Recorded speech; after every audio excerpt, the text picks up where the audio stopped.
Allez, bonjour à tous, très heureux de vous retrouver pour cette nouvelle vidéo, la suite de la vidéo précédente. On avait parlé donc de cette batterie Wattcycle, une batterie en 24 volts, 100 ampères-heure. On avait donc procédé à sa charge en utilisant des panneaux solaires. Maintenant, on va faire la décharge en utilisant, évidemment, comme d'habitude, le DL24. On va faire ça tranquillement et on va pouvoir voir si, à la fin du cycle, si on a bien obtenu nos 100 ampères-heure qui sont donc annoncés par le fabricant. C'est l'idée de cette vidéo. On va commencer par installer le matériel et puis on va faire le test. Allez, c'est parti, ça démarre maintenant. Alors donc, pour utiliser le DL24, je me suis mis en extérieur, je vais utiliser ici ma petite valise générateur solaire Makita. Mettre ça en route, on va connecter ici l'onduleur. Et on met en route le DL24. Voilà. On va le régler donc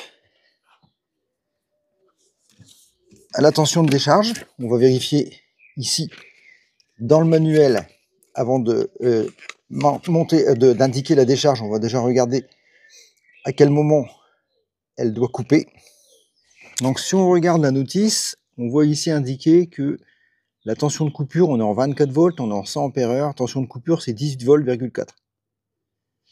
Donc plus ou moins 0,24 volts. Donc on va mettre 18,4 volts sur le DL24, puis on va lancer la décharge. Voilà, donc j'ai bien réglé ici 18 volts, 10 heures de décharge, un courant de charge de 2 ampères, mais on va l'augmenter progressivement ensuite. J'ai connecté la batterie au DL24 et on va pouvoir maintenant mettre en route la décharge à 2 ampères. C'est parti pour 10 heures de décharge.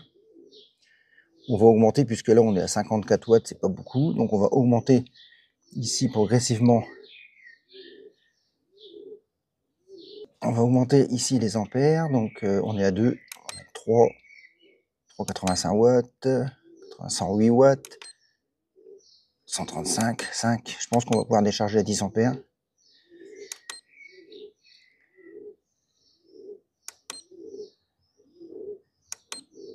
Voilà, 10 ampères. À cette vitesse, théoriquement, en 10 heures, on devrait avoir mis la batterie à plat. Bien évidemment, le test en courant constant, surtout à 10 ampères, hein, si elle arrive à vraiment donner 100 ampères-heure, c'est qu'elle est vraiment très efficace. On le verra au terme de la décharge. Donc d'ici, je pense, à 10 ampères, une dizaine d'heures, donc ça va prendre quand même pas mal de temps. Donc on pourra constater que cette batterie est efficace ou pas.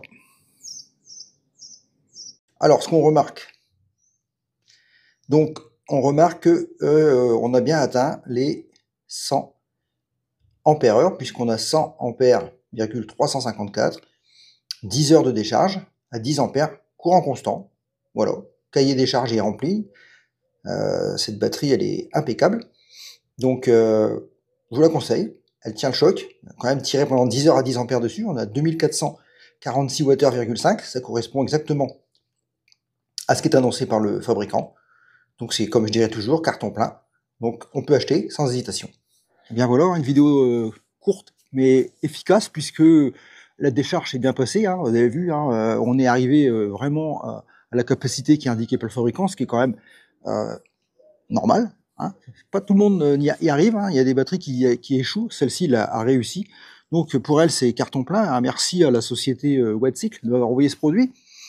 Maintenant, il ne reste plus qu'à faire la dernière vidéo, c'est-à-dire recharger cette batterie. Donc ça, je ne vais pas vous le montrer, vous avez déjà vu comment on fait. On va la recharger avec des panneaux solaires, évidemment. Et puis je vais l'intégrer dans mon pack de batterie déjà en place sur ma station solaire statique pour alimenter mon atelier et faire marcher mes imprimantes, ma graveuse laser, etc. Tous mes éclairages, mes appareils à souder, enfin tout ce que j'utilise dans mon atelier sera raccordé sur ce système de batterie avec un courant complètement indépendant du secteur ADF, donc autonome. On voit ça dans la prochaine vidéo. Donc pour l'instant, vous pouvez toujours vous abonner, activer les notifications, mettre un like si la vidéo vous a plu. Si elle vous a pas plu, vous mettez un commentaire expliquant pourquoi, ça m'aidera pour les prochaines. Ceci dit, ne partez pas en fin de vidéo comme d'habitude, une petite miniature, histoire de continuer l'aventure avec moi. Et on se retrouve, je dirais, très vite, peut-être même très bientôt, pour de nouvelles vidéos sur la chaîne de Mac Aventure. Et je vous dis comme d'habitude, Dopoba, ciao.